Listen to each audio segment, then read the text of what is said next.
반갑습니다. 부동산 투자 여행의 박일입니다. 오늘부터 완연한 봄 날씨로 접어드는 것 같습니다. 언론에 보니까 벌써 홍매화가 상당히 많이 피었다라는 소식도 들었습니다. 이처럼 계절이 바뀔 때는 모두 다 특히 건강에 유의하셔야 된다는 점 다 알고 계실 겁니다. 모두 다 건강에 주의하시기 바랍니다. 자, 지난 2시간의 강의에 대해서는 현 정부에 대한 부동산과 관련된 세금 문제 등을 가지고 이야기를 했습니다. 자, 오늘은 다시 원점으로 돌아가서 토지 수용과 관련된 이야기를 드릴까 합니다. 자, 오늘은 민간 사업 시행자가 만약에 도시계획 사업 시행을 할 경우에 민간 시행자도 과연 토지를 수용할 수 있느냐라는 점을 가지고 말씀드릴까 합니다. 예를 들어서 여러분들도 잘 알다시피 공원이나 학교라든가 도로 이런 것들을 시설을 사람들이 모여 사는 도시를 형성하는 데 있어서 뿐만 아니라 사람들의 삶의 질을 향상시키는 데 필수적으로 필요한 시설입니다. 이러한 시설은 공공성과 공익성이 강하기 때문에 민간의 자율에 의해서 합리적으로 설치하는 것이 쉬운 건 아니죠. 쉬운 건 절대 아닙니다. 따라서 도시의 건전한 발전과 적정 기반 시설의 배치와 설치를 위해서는 도시 관리 계획을 통해서 이루어져야 할 필요가 있다라는 점도 잘 아실 겁니다. 이에 따라서 국토계획법에서는 도시관리계획으로 결정한 후에 설치를 하도록 규정을 하고 있습니다. 도시관리계획으로 결정된 기반시설을 우리가 도시계획시설이라고 합니다. 자, 용어가 조금 어렵습니다. 한마디로 혼동이 올 수도 있죠. 그러나 한 번이라도 제대로 알고 있다라고 한다면은 부동산 투자에 있어 가지고 아마 많은 도움이 될 것이기 때문에 꼭 용어를 이해를 해 주시기 바랍니다. 자, 민간은 도시계획시설 사업의 대상인 토지 면적의 3분의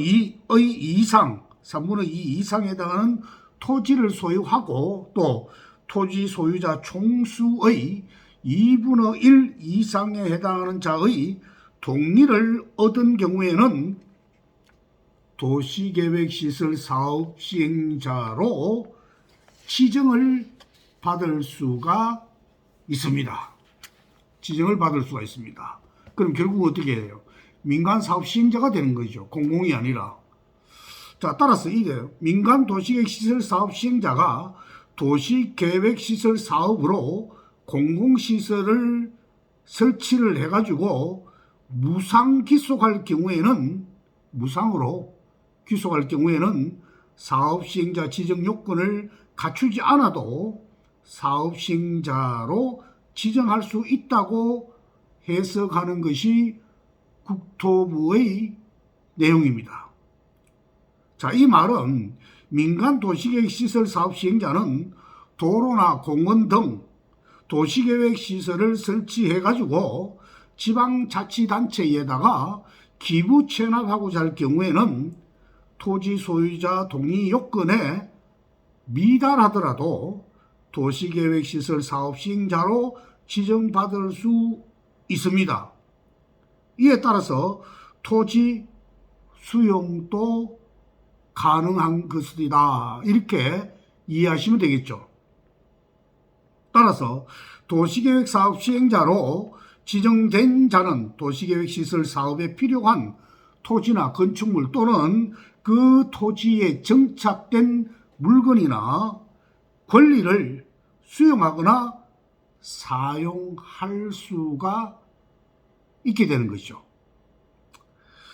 자, 절차상으로 국토교통부 장관이나 시도지사 또는 대도시 시장이 도시계획시설 사업의 실시 계획을 인가하여 그 내용을 고시한 때에는 공치법에 준용할 수 있다라고 법에서 규정하고 있습니다.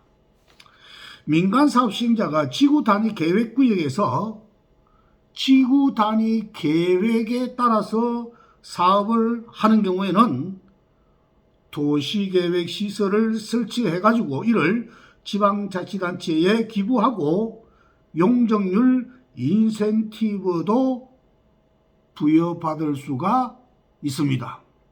이때 도로나 공원 부지 등의 도시계획시설 부지는 민간이 토지 수용을 통해서 토지를 확보를 해가지고 도시계획시설 사업을 하고 이를 지방자치단체에 기부 체납하고 있습니다.